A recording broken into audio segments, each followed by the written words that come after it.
Mesdames et messieurs, bonjour et bienvenue sur La Voix du Feu. Notre message du jour est intitulé « Parmi mon peuple se trouvent des hommes méchants », partie 2. Une situation douloureuse peut vous briser le cœur, mais elle finit par vous ouvrir les yeux. Tous les hommes de Dieu ne sont pas des hommes bons. C'est pour cela quand vous rencontrez un homme de Dieu qui est un homme bon, un homme de bien, alors protégez-le. Préservez-le. Vous pouvez peut-être réussir à faire tomber des hommes de Dieu, mais vous ne pourrez jamais réussir à faire tomber un homme de bien. Parce que leur bien, le bien qu'ils font ou le bien qu'ils ont fait, combattra toujours pour eux. Leurs bonnes œuvres parleront toujours pour eux. Première caractéristique pour survivre au milieu de ce genre de personnes. Pour survivre au milieu des hommes méchants, faites attention aux envies. Un ministre de Dieu peut être immoral. C'est terrible. Un ministre de Dieu peut être un menteur. C'est encore plus terrible. Un ministre de Dieu peut être gourmand. C'est terrible. Un ministre de Dieu peut avoir tous les mauvais caractères qu'il faut, toutes les mauvaises personnalités qu'il faut. Mais je vous en supplie, je vous en prie, qu'un ministre de Dieu ne soit pas envieux. Chers téléspectateurs, une parenthèse rapidement. Afin de mieux comprendre ce message, nous vous exhortons à faire recours à la partie 1 de ce même message. Parmi mon peuple se trouvent des hommes méchants, partie 1. Ainsi, vous pourrez suivre la chronologie et comprendre aisément ce message. Que Dieu vous bénisse. Alors, continuons. L'envie est le pire vice qu'un ministre de Dieu peut avoir. La Bible dit dans Marc 15, verset 10, que c'était à cause de l'envie que Jésus-Christ, notre Seigneur, a été tué. Ils l'ont tué parce qu'ils savaient qu'il était le Fils de Dieu. Et la Bible nous dit qu'il a su que c'était à cause de l'envie qu'ils l'ont livré. Donc Jésus-Christ a su que c'était à cause de l'envie qu'ils l'ont livré. Marc 15, verset 10. Car il savait que c'était par envie que les principaux sacrificateurs l'avaient livré.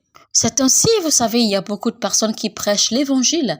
Beaucoup de personnes font tout ce qu'elles font juste par envie. Ils gèrent leur ministère, ils gèrent leurs églises, mais tout ce qu'ils font est fait par envie. La Bible dit dans Éphésiens chapitre 1, verset 15.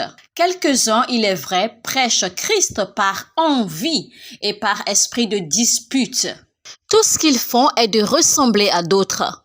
Tout ce qu'ils font, c'est de parler contre un pasteur, un homme de Dieu quelque part. Ils se permettent de publier des choses sur les réseaux sociaux, pas pour démontrer ce que Dieu fait dans le ministère, pas pour démontrer ce que Dieu fait dans le monde, mais plutôt pour narguer l'autre, plutôt pour narguer un autre pasteur, pour narguer un homme de Dieu quelque part. Voici un conseil pour vous, ministres de Dieu. Quand vous sentez qu'une personne est envieuse autour de vous, quand vous remarquez une personne, quelqu'un qui est proche de vous et qui a un esprit envieux, faites attention car vous n'êtes pas en sécurité. Ce pasteur, cet homme de Dieu qui a son église sur la même rue que toi, cette femme qui possède peut-être un centre de prière dans la même rue que toi n'est pas ton collègue. Cet homme de Dieu, ce pasteur qui possède un ministère, son église, dans le même quartier que toi, n'est pas ton collègue. Cet homme de Dieu qui fraîchement a commencé son ministère, peut-être dans le même pays que toi, n'est pas ton collègue. Il n'est pas ton ami. Il est plutôt un frère. Le jour où vous le verrez et vous le prendrez comme un frère, vous verrez également son ministère comme le vôtre. Vous pouvez ignorer facilement un ami, mais vous ne pouvez pas abandonner un frère. Beaucoup qui m'écoutent en ce moment, vous avez des frères et sœurs qui vous ont fait des choses terribles, des choses qui vous ont tellement fâché, des choses qui vous ont brisé le cœur. Ces frères et sœurs vous ont peut-être déçus à un moment donné de la vie, mais vous ne pouvez pas apprendre qu'ils sont dans des problèmes, qu'ils sont en trouble, et vous allez baisser les bras, vous allez fermer les yeux sans rien faire. Mais vous devez savoir que le sang de Jésus-Christ qui vous lie, qui vous relie à ce frère en Christ, qui vous relie à ce pasteur, cet évangéliste ou cet apôtre qui a reçu le même sang de Christ que vous avez reçu, ce sang est plus fort que tout autre sang. Ce sang de Christ qui vous lie en tant que frère est plus fort qu'un sang biologique. Donc, chers ministres de Dieu, faites attention. Ne prenez pas les autres pasteurs pour vos amis ou vos collègues. Non, Voyez-les plutôt comme des frères. Prenez-les plutôt comme des frères. De cette façon, vous saurez mieux comment vous comporter avec eux. Vous saurez comment vous entretenir avec eux, en amour parfait, sans envie. Et quand c'est ainsi, certaines choses, vous ne pourrez pas les permettre. Il est impossible que vous voyez votre frère ou votre sœur en Christ, en douleur, en peine, en souffrance, et vous croisez les bras, vous fermez les yeux sans rien faire. Vous ne pouvez pas voir un frère ou une sœur en Christ, je veux dire un frère ou une sœur pasteur, évangéliste, apôtre, etc., en train de traverser un désastre, en train de subir un désastre, et vous avez peur de le défendre ou de la défendre. Vous avez peur de vous identifier à lui ou à elle parce que vous voulez protéger une sorte de réputation à vous. Quel genre de réputation avez-vous à protéger? Je m'étonne parfois que certains hommes de Dieu, certains pasteurs me disent même « Écoute, apôtre, ne va pas dans telle église. Si tu vas dans telle église, cela affectera ta réputation. » Est-ce que moi j'ai une réputation? Je n'en ai pas. Je veux vous surprendre, cher ministre de Dieu. Jésus-Christ n'avait pas de réputation. Jésus-Christ s'est fait, il s'est rendu sans aucune réputation. Jésus-Christ se foutait pas mal de ce que les gens pouvaient dire, de ce que les gens pouvaient penser de lui. Tout ce qui l'intéressait, c'était d'accomplir la volonté du Père. Mais ce que vous ignorez, c'est qu'il n'y a rien, il n'y a absolument rien que l'on appelle réputation. Car la réputation, en fait, n'est qu'une mentalité. Ce n'est qu'une pensée, ce n'est qu'une personnalité que l'on se façonne. Parce qu'une personne qui pense en train de préserver ou de protéger sa réputation, cette même personne, pendant que certains dans le monde apprécient cette personne, eh bien d'autres détestent cette même personne. Donc, où est la réputation à protéger? Je répète cette dernière phrase, pardon. Donc, où est la réputation à protéger? La réputation n'est qu'une perception personnelle. La vraie chose, la chose la plus importante que vous devriez poursuivre, c'est l'intégrité. Parce que la réputation, c'est comment les hommes vous voient. Que disent les hommes de vous? Alors que l'intégrité, c'est comment Dieu vous voit. Que dit Dieu de vous? Vous savez, quand Job avait tout perdu, sa réputation était détruite.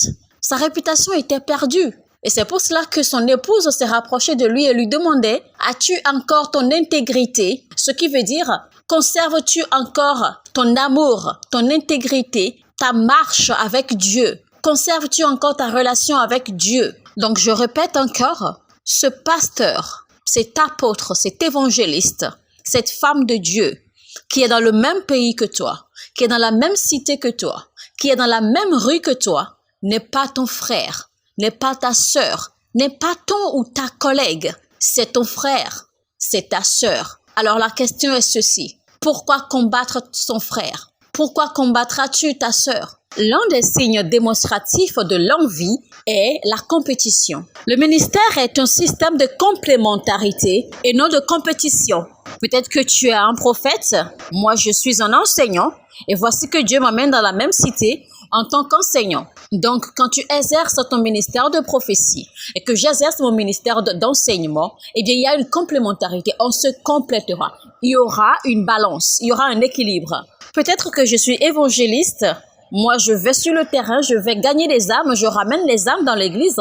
Et toi, tu es un pasteur, toi, tu prends le relais et tu prends soin de ces âmes. Tu les nourris, tu les entretiens. Ainsi, on se complète. De la même façon que dans la vie, certains sont élancés, certains sont courts de taille. C'est ainsi que le ministère est fait. Tu ne peux pas être élancé et être en même temps court que quelqu'un d'autre.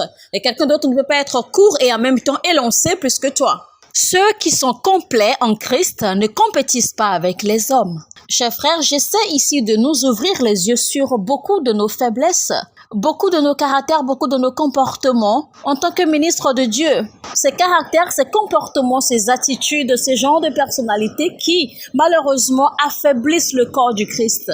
Maintenant, écoutez ceci. Savez-vous qu'il y a certains hommes de Dieu qui sont envieux, qui sont jaloux de leurs épouses dans le ministère? Oui. Malheureusement, certains hommes de Dieu sont jaloux, sont envieux de leurs épouses. Mais je vais vous dire que vous n'avez pas besoin d'être envieux de votre épouse. Parce que tout homme de Dieu, tout pasteur qui est envieux ou jaloux de son épouse a une petite vision. Et savez-vous pourquoi? Parce que si votre vision est grande, si votre vision est large, la vision de votre épouse ne pourra qu'occuper qu'une seule petite portion. Dieu m'a appelé pour avoir des disciples. Il m'a appelé pour être une couverture pour des ministres de Dieu. Il m'a appelé pour que je puisse gagner des âmes en tant que missionnaire. Il m'a appelé pour être un auteur, un écrivain. Et Dieu a appelé mon épouse pour gagner des âmes. Ça veut dire que la vision de mon épouse n'est qu'une petite partie de ma vision. La vision de mon épouse ne représente qu'un département de ma vision. Alors pourquoi être jaloux? Pourquoi être envieux de la vision? Pourquoi être envieux de son épouse? Pourquoi devrais-je alors être envieux de quelqu'un qui n'occupe qu'une petite portion de ma vie ou de ma vision? Le problème ici, c'est que vous êtes envieux parce que vous n'avez pas de vision. Donc, j'ai le devoir de soutenir mon épouse dans son ministère afin que son ministère puisse remplir, puisse compléter une partie de ma vision. Ministre de Dieu, que ton épouse soit ointe, que ton épouse porte l'onction, la grâce, que ton épouse manifeste la puissance de Dieu, cela doit être une fierté pour vous. Ministre de Dieu, c'est un honneur pour vous que Dieu utilise votre épouse. D'autres sont envieux de leurs enfants en Christ, de leurs enfants dans le Seigneur. C'est une chose honorable que votre fils spirituel puisse démontrer la puissance de Dieu. C'est une chose honorable que votre fils spirituel soit utilisé par Dieu. Vous n'avez pas besoin d'être envieux ou d'être jaloux de la manifestation des dons dans la vie ou dans le ministère de vos enfants spirituels. Le mieux que vous puissiez faire, c'est de demander à Dieu de vous montrer la façon de posséder également ces dons, la façon de manifester également ces dons. Ou encore, si vous voulez, vous pouvez leur demander, ce sont vos fils spirituels, vous pouvez leur demander avec sagesse qu'ils vous montrent la voie, qu'ils vous enseignent comment ils font pour manifester ces dons. Parce que si vous n'avez pas le même don que eux, ils ont, eh bien Dieu les utilisera pour manifester certains dons, la prophétie, la guérison, la délivrance, etc. Vous pouvez avoir le don de la parole, le don de la prédication. Et eux peuvent avoir différents autres dons également qu'ils vont manifester. Donc vous n'avez pas besoin d'être jaloux, vous n'avez pas besoin d'être envieux de leurs dons. Car c'est une chose honorable que vos fils spirituels, que vos enfants spirituels, que des gens que vous avez élevés en Christ manifestent la gloire de Dieu. C'est un honneur que ces gens, c'est un honneur que ces enfants spirituels à vous soient utilisés par Dieu. Ne soyez jamais impressionnés au point d'être intimidés par la réussite d'un ministre de Dieu. Ne soyez pas intimidés, ne soyez pas attirés, n'enviez pas la réussite d'un ministre de Dieu. Vous pouvez apprécier sa réussite, vous pouvez célébrer sa réussite, mais n'enviez jamais. Ne vous sentez pas sous pression à réussir coûte que coûte, parce qu'un ministre de Dieu est en train de réussir quelque part. Ne vous lancez jamais en compétition avec un autre ministre de Dieu parce que vous voyez qu'il est en train de réussir, qu'il est en train d'exceller et que vous, non. Vous savez, le mal est toujours disponible. Mais la manifestation du bon, la manifestation de la gloire, de la puissance de Dieu se fait après un processus de préparation. Le ministre de Dieu, l'homme de Dieu, le pasteur que vous enviez peut-être aujourd'hui, peut-être que son heure a sonné et peut-être que c'est parce que votre heure n'a pas sonné que vous ne manifestez pas encore. Car la manifestation de chaque homme de Dieu a une heure pour se faire. Donc si l'heure de quelqu'un a sonné, ne cherchez pas à précipiter votre heure. Attendez que votre heure sonne. Attendez que votre temps arrive. Ne vous mettez pas, ne commencez pas à envier quelqu'un. Ne commencez pas à vous lancer en compétition parce que quelqu'un est en train de réussir. Parce que vous pensez que quelqu'un est en train de prendre de l'avance sur vous. Même quand la mère de Jésus-Christ et ses frères mettaient Jésus-Christ sous pression pour qu'il aille faire son premier miracle aux noces de Canaan, Jésus-Christ a répondu « Mon heure n'est pas encore sonnée ». En d'autres termes, Jésus-Christ disait « Je n'ai pas encore reçu un signe, je n'ai pas encore reçu un aval de Dieu pour aller faire des miracles, donc attendez que mon heure sonne ». Donc malgré la pression, Jésus-Christ n'a pas cédé. Donc ne permettez pas que les gens vous mettent sous pression. Ne soyez impressionnés par personne. Parce que quand vous commencez à manifester selon l'heure de Dieu, selon le temps de Dieu, eh bien, vous deviendrez le centre d'attraction de tout le monde. Donc, Jésus-Christ n'a pas cédé à la pression. Mais quand finalement il a agi selon la direction divine, il a eu le support divin. Voici ce que la Bible dit dans 2 Corinthiens chapitre 10, verset 12. Nous n'osons pas nous égaler ou nous comparer à quelques-uns de ceux qui se recommandent eux-mêmes, mais en se mesurant à leur propre mesure et en se comparant à eux-mêmes, ils manquent d'intelligence.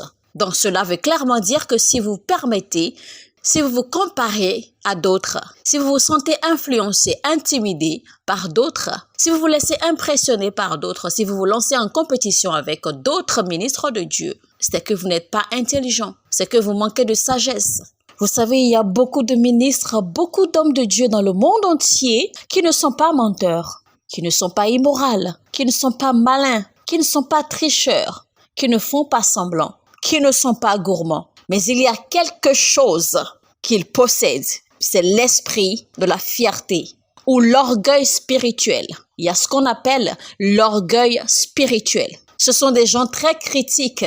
Ce sont des gens qui portent facilement des jugements. Ils sont capables d'interdire à leurs enfants spirituels de collaborer avec d'autres hommes de Dieu.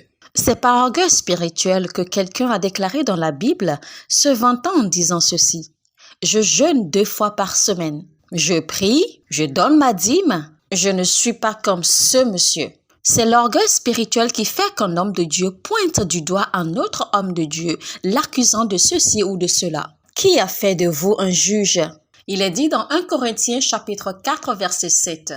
Car qu'est-ce qui te distingue? Qu'as-tu que tu n'aies reçu? Et si tu l'as reçu, pourquoi te glorifies-tu? Comme si tu ne l'avais pas reçu. Tout ce dont vous pensez jouir aujourd'hui dans votre vie et dans votre ministère vous a été donné. Vous l'avez reçu. Vous n'êtes pas né avec. Vous l'avez reçu. Vous l'avez reçu soit par l'impartition de la grâce d'un autre ministre de Dieu ou vous l'avez reçu par la grâce de Dieu dans le lieu de la prière. Peu importe la façon dont vous l'avez reçu, mais vous l'avez reçu. Alors pourquoi agissez-vous comme si vous étiez né avec? L'orgueil spirituel. C'est l'orgueil spirituel qui fait qu'un homme de Dieu peut se tenir sur l'estrade et se mettre à critiquer ou pointer du doigt de jugement d'autres hommes de Dieu.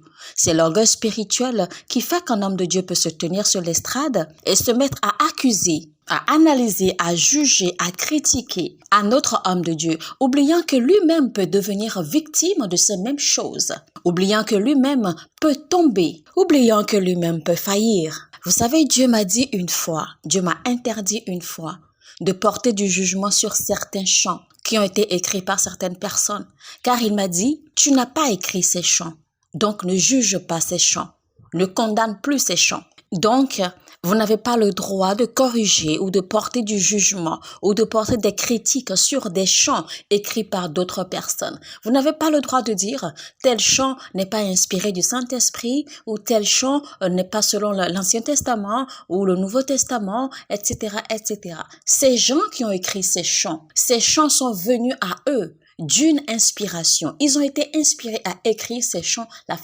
façon dont ils les ont écrits. Et vous savez, même si vous pensez que leur chant n'est pas bon, leur chant est une bénédiction pour quelqu'un d'autre.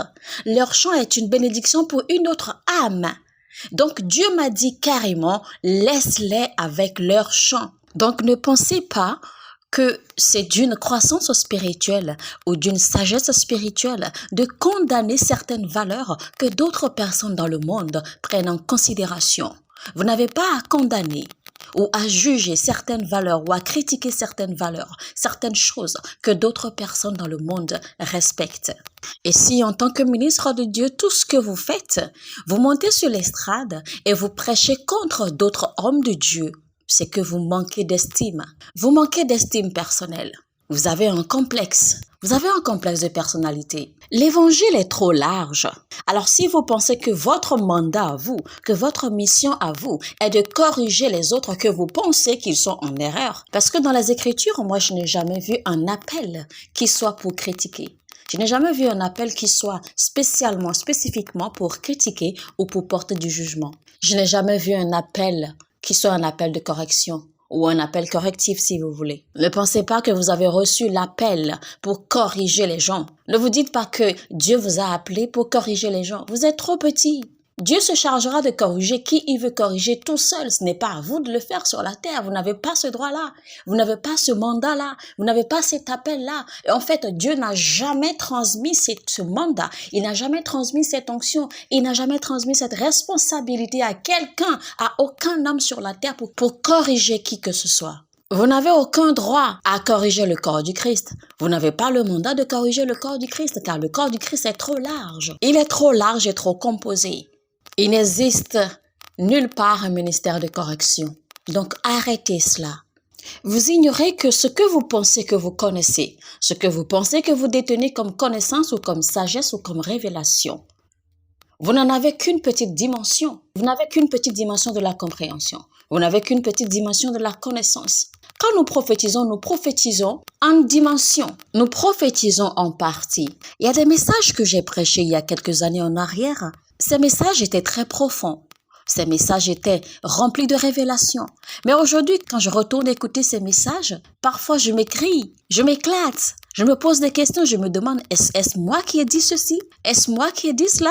Et vous savez, certaines personnes se permettent même de venir à moi et de me dire, apôtre, quelques années en arrière, tu as dit ceci, tu as dit cela. Tu as prêché ceci, tu as prêché contre cela. Et je leur explique, je reconnais et je leur explique simplement ceci. Je leur dis, écoutez, ce que j'ai prêché, ce que j'ai dit dans le temps était sous la base de la révélation que j'avais reçue dans le temps. Et cette révélation que j'ai reçue dans le temps était proportionnelle à ma croissance, à mon niveau de croissance, au niveau de croissance auquel j'étais, au niveau de connaissance que j'avais. Donc c'était sous cette base que les révélations que j'avais eues m'ont été données. Et c'est pour cela que j'ai prêché, que j'ai libéré mes messages tels qu'ils étaient avant. Mais aujourd'hui, c'est tout autre chose. Vous savez, quand vous êtes un enfant, vous parlez comme un enfant, vous vous exprimez comme un enfant, vous vous exprimez sous la base de ce que vous connaissez ou de ce que vous voyez. Mais quand vous devenez un adolescent, votre langage change, votre vision change, votre connaissance change. Quand vous devenez un adulte, tout change également. Votre mentalité, vos pensées, vos façons de faire, absolument tout change. Donc c'est la même chose dans le ministère. Au fur et à mesure vous grandissez, au fur et à mesure vous vous rendez disponible pour acquérir la connaissance, vous vous rendez disponible pour demeurer dans la présence de l'Éternel, vous vous rendez disponible pour que le Saint-Esprit puisse travailler sur vous et travailler en vous et travailler avec vous. Donc votre façon de parler s'actualise, votre façon de penser s'actualise, vos connaissances s'actualisent, votre croissance spirituelle s'actualise, votre croissance ministérielle s'actualise, tout ce que vous faites s'actualise de jour en jour. Vos révélations s'actualisent et donc du coup, vos messages également s'actualisent car vous recevez de plus en plus une profonde compréhension des Écritures, des messages que vous recevez de Dieu et vous recevez de plus en plus de la connaissance et de la sagesse de comment les libérer, de comment les prêcher, de comment les détailler, de comment les transmettre. Donc aujourd'hui, je fais très attention à ce que je déclare. Vous savez, la parole de Dieu est constante. La parole de Dieu ne change pas et ne changera jamais. Elle demeure telle qu'elle est depuis les temps. Mais les révélations sont progressives. Les révélations grandissent. Les révélations évoluent. La révélation que vous avez reçue par rapport à un verset biblique il y a quelques années ou hier, aujourd'hui même, Dieu peut vous ouvrir les yeux sur une autre dimension de ce même verset biblique. Dieu peut vous ouvrir les yeux sur une autre dimension plus élevée de ce même message que vous avez prêché quelques années en arrière. Donc, vous ne pouvez pas rester statu quo. Vous ne pouvez pas rester le même. Vous évoluez, Dieu évolue avec vous, Dieu vous conduit et vos révélations évoluent. C'est pour cela qu'en tant que ministre de Dieu, vous devez faire très attention à ce que vous déclarez avec votre bouche. Car dans l'évolution du temps, les choses peuvent changer. Et quand vous pensez que vous avez déjà Dieu en vous et puis tout est fini, vous pensez que vous avez déjà atteint toutes les dimensions de Dieu, vous pensez que vous avez déjà toute révélation qu'il faut à propos de Dieu et de ses paroles, vous pensez que vous connaissez Dieu déjà, que vous maîtrisez Dieu, que vous savez comment Dieu agit, que vous savez comment Dieu fait, et vous pensez que vous avez déjà tout et qu'il n'y a plus rien à vous apprendre. Mais vous vous trompez, vous vous leurrez. Car chaque fois que vous vous retrouvez dans la présence de Dieu, il y a toujours de la nouveauté. Chaque fois que vous vous mettez à genoux pour prier, chaque fois que vous vous mettez en dévotion quotidienne avec le Saint-Esprit, il y a toujours quelque chose de nouveau à demander. Il y a toujours une nouvelle question à poser à Dieu. Il y a toujours quelque chose de nouveau que Dieu veut vous donner, que Dieu veut vous révéler. Il y a toujours une nouvelle dimension à laquelle il veut vous conduire. Car ses voies sont profondes et parfaites et l'on ne peut les comprendre. Eh bien voilà, c'était la voix du feu, mesdames et messieurs. Merci de nous avoir suivis. Nous espérons que ce message vous a béni. Et si vous pensez qu'il y a quelqu'un, que vous pensez que cette personne aura besoin de ce message pour être encouragé, pour être édifié dans la foi, pour être édifié dans son ministère, n'hésitez pas à partager ce message avec lui et appuyez sur la cloche de notification afin de vous le rappeler chaque fois que nous faisons une publication. Et surtout, si vous ne l'avez pas encore fait, abonnez-vous à cette chaîne. Merci de nous soutenir. Édifions le corps du Christ ensemble. On se retrouve lundi prochain pour la partie 3 de ce message. Parmi mon peuple se trouvent des hommes méchants. Que Dieu vous bénisse abondamment.